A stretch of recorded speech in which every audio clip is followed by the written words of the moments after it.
Hello everyone, welcome to my channel. ये you are only mine का part 7 है। तो चलिए वीडियो को स्टार्ट करते हैं। मैं वापस घर आ जाती है और सब लोग बैठ कर ब्रेकफास्ट कर रहे हैं। तभी मिस्टर किम बोलते हैं कि मेरे पास किम बोलते हैं कि मैंने किसी को इनवाइट किया है और हमें इस प्रॉब्लम का हल जल्दी से सॉल्यूशन निकालना पड़ेगा। और बात करते हैं तो उन लोग का ब्रेकफास्ट हो जाता है और वो लिविंग रूम के काउच पे जाकर बैठ जाते हैं। सब लोग बैठ कर वेट करने लगते हैं। तभी वहाँ पर मीन परिवार सब टेंशन में थे। सब टेंशन में होकर वहीं पे बैठे हुए थे और सब एक दूसरे का फेस देखकर फेक स्माइल कर रहे थे और जैसे जता रहे थे कि कुछ हुआ ही नहीं है, मगर सब जानते हैं कि अंदर से वो लोग कितना टेंस्ड है। ऐसे ही बातें कर रहे थे तभी वहाँ पर मीन परिवार वहाँ पर आ जाता है और यूंगी भी वहीं पर आता है और आकर सब लोग बैठ जाते हैं। और बैठने के बाद मिस्टर किम जैसे कुछ बोलने वाले होते हैं उससे पहले यूंगी के डैड बोल देते हैं कि जो हम लोग मैंने एक बात जान लिया है। आई होप मिस्टर किम आपको इससे कोई प्रॉब्लम नहीं होगी। तो मिस्टर किम बोलते हैं ठीक है, पहले तुम्हें बोल लो, उसके बाद हम कुछ बात बताएंगे। तो यूंगी के डैड बोलते हैं कि क्यों ना, अगर रात को टाइम जो हुआ, कल रात को जो हुआ उसके देखते हुए हम चाहते हैं कि जो शादी कुछ दिनों बाद होने वाली थी वो आज ही शाम को हो जाए, इवनिंग के टाइम पे हो जाती। तो ये सुनकर मिस्टर किम बहुत हैप्पी हो जाते हैं और मिस्टर यूंगी के डैड के पास जाके बोलते हैं थैंक यू सो मच, मैं यही बात तुमको बताने के लिए आया था। सब लोग खुश हो जाते हैं, सब लोग हैप्पी रहते हैं। पर वहाँ पर यूंगी के जो मॉम थी बात पर सब एग्री कर लेते हैं, पर वहीं पर यूंगी की मॉम थोड़ा अपसेट होती है और वो अब नहीं चाहती थी कि ये मैरिज हो। पर वो फोर्सफुली अपने फेस पे स्माइल लाती हैं और वो कुछ नहीं बोलती। वहीं से वो लोग सब आपस घर आ जाते हैं और पूरा मैरिज की तैयारी करने लगते हैं। यूंगी की मॉम उसके डैड के पास जाकर बोलती हैं कि हम लोग थोड़ा जल्दी नहीं कर रहे हैं, फिर भी प्लीज़ हम थोड़ा कुछ दिनों का वेट तो कर सकते हैं, उसके बाद हम लोग मैरिज करेंगे। तो यूंगी के डैड बोलते हैं कि तुम्हें पता है कि उनका हम पर कितना एहसान है, उन्होंने हमारी बहुत मदद की है और उन्होंने बहुत हेल्प की है और मैं नहीं चाहता कि उन्हें अब कोई तकलीफ़ हो। वैसे भी तेयंग को मैं अपनी बेटी मान चुका हूँ, तो अपना मैं ही वो वहाँ रहे या यहाँ रहे मुझे उससे कोई प्रॉब्लम नहीं है, मगर मैं चाहता हूँ कि वो ज़्यादातर मेरे पास रहे क्योंकि मुझे उसके साथ बातें करना और एक बेटी होना बहुत यूंगी के डैड उसकी मॉम को बहुत गुस्से से देखते हैं और उसकी तरफ देखने लगते हैं। तो वो बोलती हैं कि अब मेरा बस में कुछ नहीं, वो अपने माइंड में सोचती हैं, वो वहाँ से चली जाती है। तभी वहाँ पे यूंगी अपना मैरिज ड्रेस पहन रहा था और वो उसे ट्राई कर रहा था। तो वहीं पे मिसेस यूंगी की मॉम आती है और वो देखती हैं उसे और उनके माइंड में एक प्लान आता है और वो तुरंत उसका पिक ले लेती हैं और बोलती है कि बेबी चलो हम लोग एक पिक लेते हैं। तो यूंगी बोलता है ओके मॉम, इतना बोल के वो पिक ले लेती हैं और वो सोशल मीडिया पर अपलोड कर देती हैं और बोल देती हैं कि आज मेरे बेबी की शादी है। इतना अपलोड कर देती हैं, बता भी देती हैं और बोल देते हैं कि इवनिंग में मेरे यूंगी और किम तेयंग की मैरिज है। और इतना लिख कर वो पोस्ट कर देती हैं और पोस्ट करने के बाद वो सोचती हैं कि जल्दी से वो देख लेती कि बस ये मैरिज टूट जाए। ऐसे ही करके कुछ टाइम बीत जाता है और आफ्टरनून का वक्त हो जाता है। तभी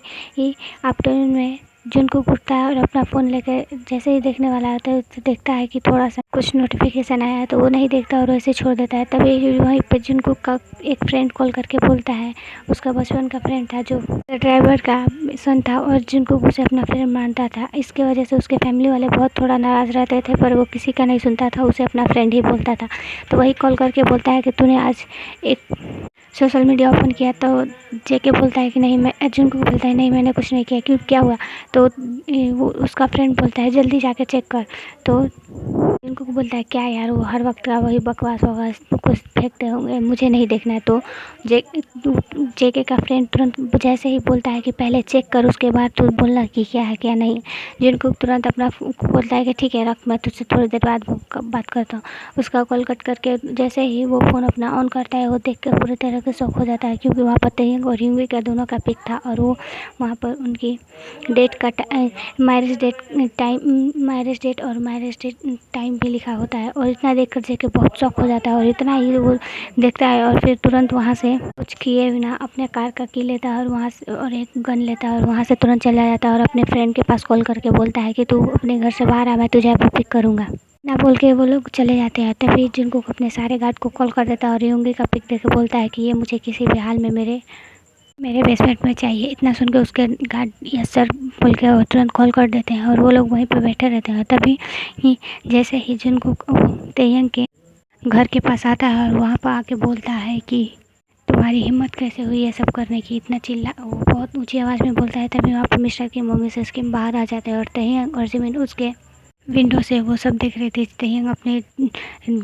ड्रेस पहन चुके थे, वो रेडी हो रही थी, पर जैसे ही जुनकुक का आवाज़ सुना वो थोड़ा सा डर जाती है और वो अपना वेडिंग ड्रेस बहुत ही टाइटली होल्ड कर अपने हैंडों से होल्ड कर लेती है और ये जिनको बहुत चिल्ला के बोलने लगता है और सबका ध्यान इनकी तरफ हो जाता है। तभी इसी ही में जिनको के गार्ड आते हैं और योंगी को वहाँ से उठा कर लेकर जाने लगते हैं, पर किसी को उसकी तरफ ध्यान नहीं जाता क्योंकि उनकी मॉम डैड भी बाहर आ गए थे और वो बाहर आकर जुनकुक की तरफ देख लेने लगते हैं। पर जुनकुक के गार्ड बैक डोर से जाकर योंगी को वापस लेकर चले आते हैं और वो लेकर उसे बेसमेंट में बंद कर देते हैं और बंद करने के लेकर निकल जाते हैं। तभी जुनकुक पे एक मैसेज आता है और उसमें लिखा होता है कि सर हमारा काम हो गया। इतना बोल के वो तभी जुनकुक बोलता है कि ठीक है कोई बात नहीं, उसे बेसमेंट में बंद करो। इतना बोल के वो बहुत ज़ोर से चिल्लाने लगता है और बोलता है कि तहेंग सिर्फ मेरी है और किसी की नहीं। और जुनकुक वहाँ पर बहुत ज़ोर से चिल्लाकर बोलने लगता है कि बस तहेंग मेरी है और तहेंग मेरी है, और इसके अलावा बहुत ज़ोर से ये बातें बोलता है। और बोलने के बाद वो कहता है कि अगर उसके सामने या उसके पास किसी की जाने की हिम्मत हुई तो मैं उसे मार दूँगा। इतना बोल के वो चला जाता है। तभी लोग सब अपने अपने घर में जाते हैं। जैसे ही वो लोग अपने घर में जाते हैं तो योंगी के मॉम डैड बोलते हैं कि चलो हम लोग मिस्टर किम से मिलते हैं। बोलते हैं पर क्यों? तो वो लोग बोलते हैं कि चलो हम लोग उनसे थोड़ा सा बात कर देंगे। वो लोग जाते हैं, उनसे बातें करने लगते हैं और बातें करने के बाद कुछ टाइम अच्छा हो जाता है। तभी किम बोलते हैं कोई बात नहीं, वो भूल के गया, ऐसा कुछ करेगा नहीं, उसमें भी डर है और उसे खौफ है भी।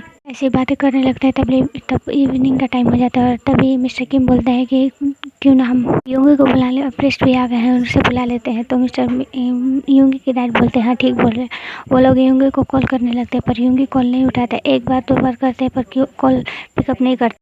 वो लोग योंगी कॉल नहीं उठाता है। तभी योंगी की मॉम बोलती है कि पता नहीं मुझे कुछ अजीब सा फीलिंग हो रहा है, मैं घर जाना चाहती हूँ। तो वो लोग बोलते हैं कि ठीक है चलते हैं। उनके साथ मिस्टर किम भी जाते हैं और वो लोग जाकर देखते हैं योंगी के रूम में सब सारा सामान इधर उधर बिखरा पड़ा होता है, जैसे लगता है कि किसी के साथ ज़बरदस्ती कर रहा होता है। और फिर वो लोग वहाँ देखकर बहुत डर जाते हैं और इधर उधर ढूंढने लगते हैं। चारों तरफ ढूंढने के बाद भी वो योंगी को नहीं ढूंढ पाते हैं। तब वो लोग मिडनाइट हो जाता है, फिर भी वो लोग योंगी को नहीं ढूंढ पाते हैं। तब सब लोग बोलते हैं कि अब हमें पुलिस स्टेशन जाना ही पड़ेगा।